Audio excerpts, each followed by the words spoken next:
oh my god, YouTube thumbnail ansigt. Ej, jeg skal nok stoppe nu. Prøv lige at se.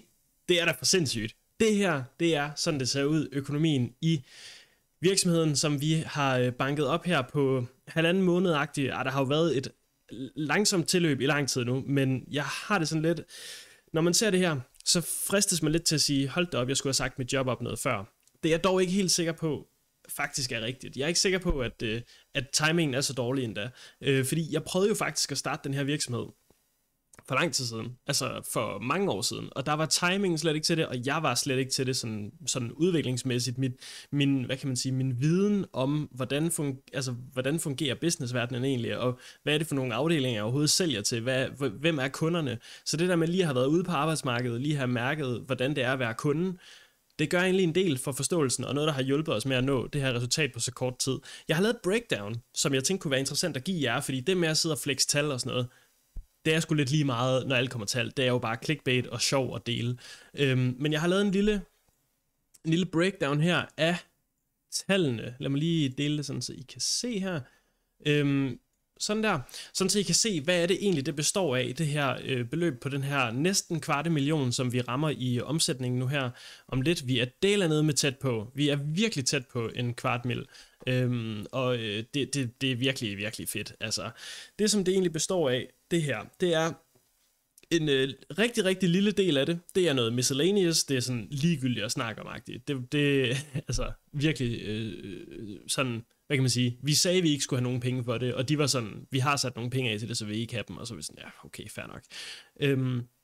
Men ellers kan I se her, at faktisk den aller største del af det, 111.000 af dem, det er en kunde, som vi har lavet noget strategi for, og en lille bitte smule produktion. Og det var en stor strategi, som vi leverede, hvor de blev rigtig glade for det, og det var noget strategi til, hvordan de skal bruge YouTube og sociale medier til at brande deres budskab, som er sådan et, hvad skal man sige, for ikke at sige for meget, semi-politisk, altså uden at være sådan, det er ikke politisk som i noget, der foregår inde på Christiansborg, men politisk som i, det har noget samfundsmæssig relevans i hvert fald. De havde nogle budskaber, de skulle ud med, som vi kom med en strategi til, hvordan de skal bære sig ad med, og så var der en masse organisatorisk i, hvordan de får det hele til at gå op. Og det er jo noget, jeg også har erfaring med fra Dineo, hvor da jeg startede, blev der lavet 0 video derinde, og så da jeg ligesom startede på det job, så i løbet af de 3,5 år, jeg var der, så fik vi kørt det op til at være 4 mennesker, der producerede video. Og det kan man sige, det lærer man jo en del af, samtidig med, at jeg har arbejdet på en del YouTube-produktioner, altså kanaler, som har været vidt forskellige, altså nogen med store produktionshold, og nogen med one-man armies osv. Så var der en anden stor strategi her, som jeg kalder den store strategi. Den her, den var lidt anderledes, fordi normalt så det vi gør, det er, at vi jo får en opgave, der hedder, at vi skal hjælpe en virksomhed med at bruge YouTube som markedsføringskanal, og så laver vi ligesom et stykke analysearbejde og strategiarbejde og kommer ud og leverer det til dem. Det her, det var lidt anderledes. Det var en kunde, som er sådan en af drømmekunderne, som man bare gerne vil have på sit CV, fordi navnet er sindssygt godt. Og de ringede bare til os og var sådan, hey, vi er faktisk gået i gang, men vil I ikke hjælpe os med at være med til de her møder, hvor vi er i gang med at lægge strategien, som vi kan tage med videre i hierarkiet i virksomheden. Så vi var med til nogle møder, og vi skulle forberede nogle ting, og det tog vi så en ret god hyre for, fordi det var noget, der kom sådan, altså det var nærmest sådan, hej, kan I hjælpe os i morgen-agtigt, så vi sprang til, og så tog vi en god pris for det, for basically at være med til nogle møder og forberede nogle tal og sådan lidt.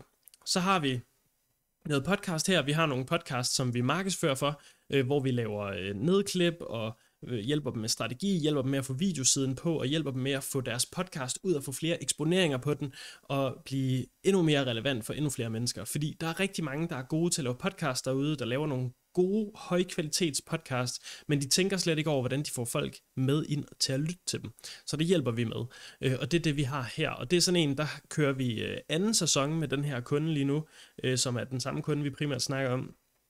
De betaler også mere for det end det her, men det er delt op i rater, og det her, det er det, som vi har fået nu. Så får vi en anden pose penge senere for den samme sæson. Og vi håber jo, altså de virker til at være mega glade, og vi er mega glade for dem, og sådan, de er fede at arbejde med, så må ikke det godt kan blive til en sæson mere på et eller andet tidspunkt, når de når så langt. Så det er virkelig fedt, og vi vil rigtig gerne have flere podcastkunder, fordi det er sådan noget, som man kan sætte ind i sådan et produktionsflow, hvor det ligesom kører fast på ugentlig basis, hvor mange af de andre, vi nævner her, det er jo sådan nogle, one-offs, hvor man laver dem, man leverer et stykke arbejde, og så siger man farvel og tak, og så måske bliver man hyret igen til noget andet, ikke?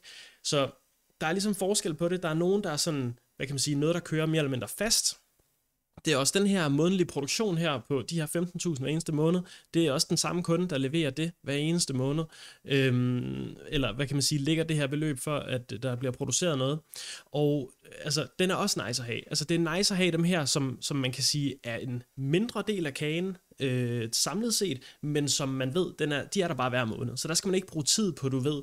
Alle dem her, der bruger man jo en masse tid på at snakke med dem, og måske bliver det til noget, måske bliver det ikke til noget. Jada. Så har vi her den her lille strategi, og det er det nye produkt, som jeg også snakkede om for nylig i nogle af de andre videoer. Det er fordi, de andre strategier her, det er altså nogle tunge opgaver, og de koster en del, og priserne er også blevet hævet fra det, som I ser her. Men de koster bare en del, og det gør bare, at der er mange, der ikke kan få det. Altså, der er mange, der tænker, okay, så meget er vi ikke klar til at smide helt fra start af. Og det synes jeg var fair nok, men så gider vi heller ikke at lave lige så stort et stykke arbejde, hvis det er, folk ikke er villige til at smide det. Så vi har prøvet at tænke, okay, hvis man skal tage den store pakke, vi har, og så koge den ind til en mega koncentreret bouillonterning, hvor noget af det selvfølgelig går tabt, og man skærer en masse fra. Hvad er det så, der kan levere allermest værdi for meget færre penge, samtidig med, at det ikke koster os så meget tid. Og det er det, vi har lavet her og eksekveret på, og det er gået virkelig godt. Indtil videre har vi stadig kun haft glade kunder, altså vi har ikke haft nogen, som der har været nederen og sådan noget, og vi har ikke haft nogen, der har været ked af det, vi har ikke haft nogen, der har været sure. Alle har virket til at være rigtig tilfredse med, hvad vi har leveret, det er i hvert fald, hvad de giver udtryk for. Vi har jo også nogle kunder, som ikke er med her, som er fra inden vi stiftede APS'et sammen. Det skal lige siges, det her det er jo kun for vores APS, som er 1,5 til 2 måneder gammel på nuværende tidspunkt, hvor førhen der kørte vi jo bare tingene i hver vores enkeltmandsvirksomheder, og så delte vi bare profitten. Altså så tog min makker, han tog halvdelen af det, og jeg tog halvdelen af det, og så splittede vi også udgifterne. Og så sad vi og lavede mellemregninger hele tiden mellem hinanden. Og det var bare for dumt. Det her det er meget federe. Så det er bare lige en status på, hvordan det står til i Bixen, og jeg synes, det er mega fedt. Nu har vi nogle møder i næste uge med nogle endnu større kunder, som kan blive altså potentielt endnu federe at arbejde med, fordi navnene er fede, forhåbentlig afspejler budgetterne også det, og hvad kan man sige, hvad de gerne vil opnå. Altså det er jo altid federe at arbejde med nogen, der har kæmpe ambitioner, som gerne vil lave noget, der er mega fedt. Så det glæder jeg mig til. Og så vil jeg ellers bare gå på weekend nu, og så sige tak fordi I så alle sammen. Vi ses i Building in Public. Den her serie, der har kørt i 250 dage nu, og den skal køre indtil der er gået 300 dage.